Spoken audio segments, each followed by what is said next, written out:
What we can see here is a military parade that's begun to celebrate Qatar National Day. I think we sort of mentioned it in passing. The 18th of December is a big day in Qatar as well. There are lots of roads that have been closed off as well. And this is a commemoration of Qatar's unification. And every year it's celebrated on this date, established several years ago now. But we can see alongside these celebrations as Qatar is showing the world its culture and hospitality as it has done this past month. We're seeing the culmination of that as the winners of the FIFA World Cup here in Qatar 2022 are now on that bus. This is another touch of that meticulous attention to detail that you were just describing. And you know, one thing, there are countries in the world that plan well and organize well, but what I noticed and took away from Qatar is the spirit and, you know, the love that they've given. And the other day I was rushing into a match, I think the Croatia match, and a buggy came by to pick me up, and my ticket popped out of my jacket, and I had gone literally maybe 1,000 yards, 1,000 meters. I came back, and there was my ticket on the ground, and someone had said, "Hey, had you left your ticket? It's right there." You know, and that's again that, you know, just the hospitality, the warmth, and thoughtfulness in this tournament is just wonderful.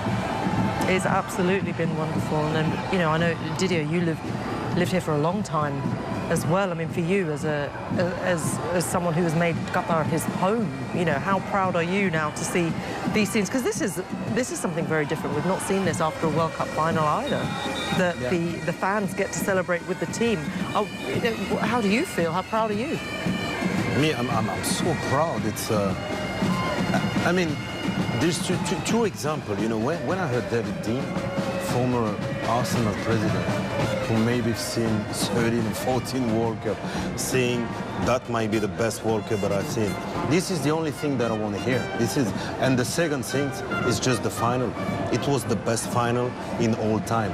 So you imagine how much I feel, because this is second home. So it was a unique World Cup. Yeah. You will never have that, you know. It's people, they have to understand, you know, all over the world, people were a little bit harmful on Qatar. It was the best World Cup in terms of organization, no alcohol, so people, especially the women, they were so happy just to go to the stadium. I've seen so many babies in areas in the stadium where normally it's a unique World Cup. You know, I was the guy before. I've seen 27 games. Well, where will you see that again? So the setup level in Canada, North America, and it will be a wonderful World Cup.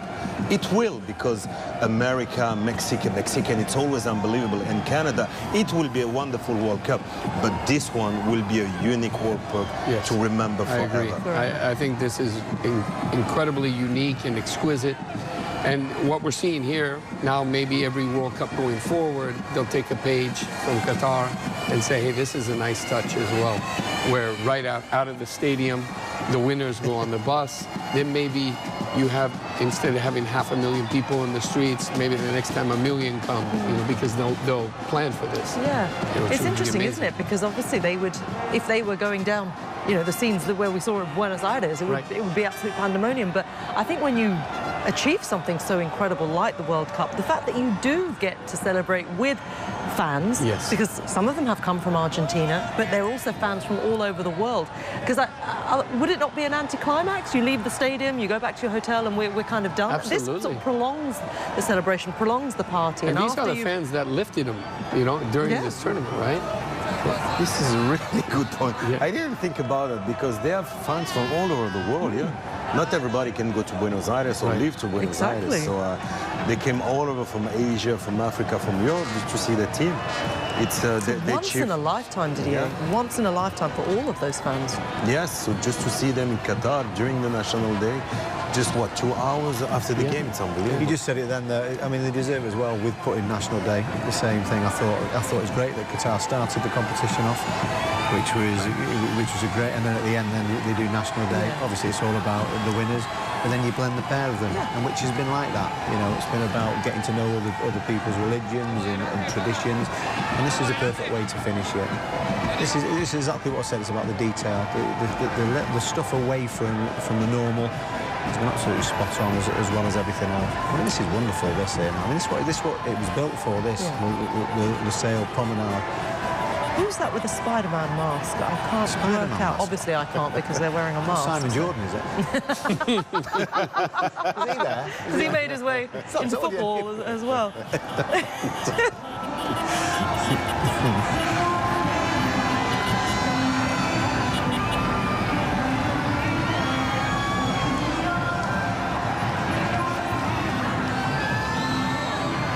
The other thing is, last time a South American team won was 2002.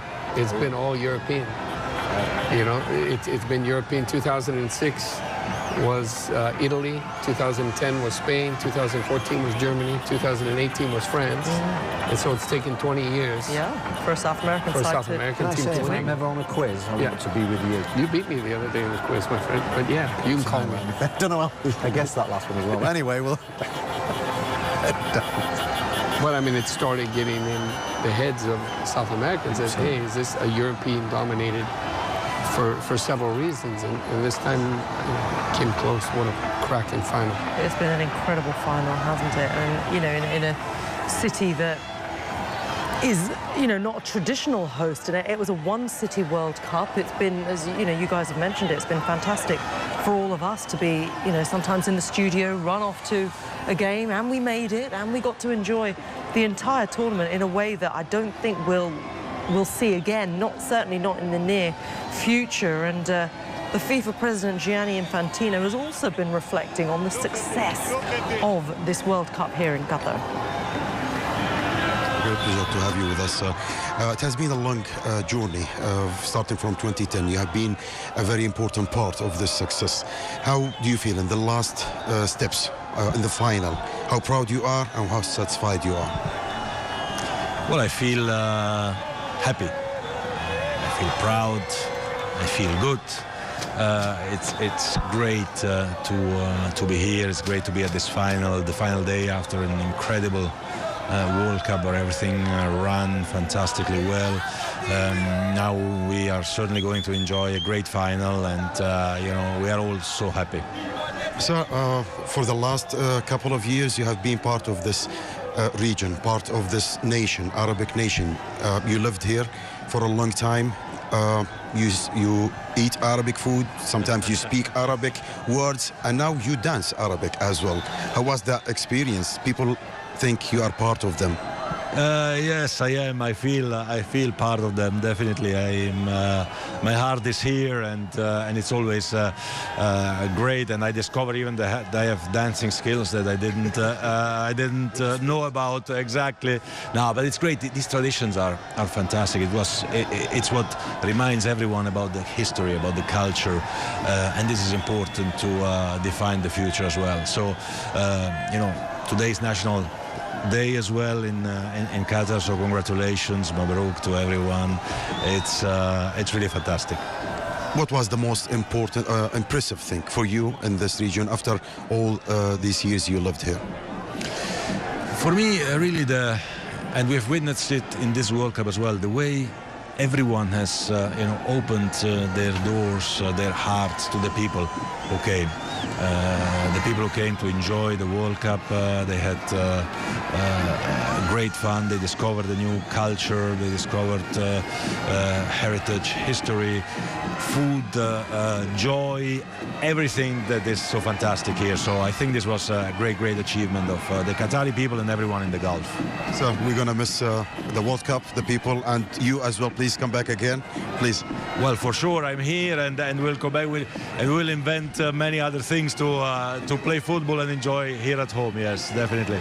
Shukran very much. Shukran. That was the FIFA president Gianni Infantino speaking there after his big support behind Qatar, of course.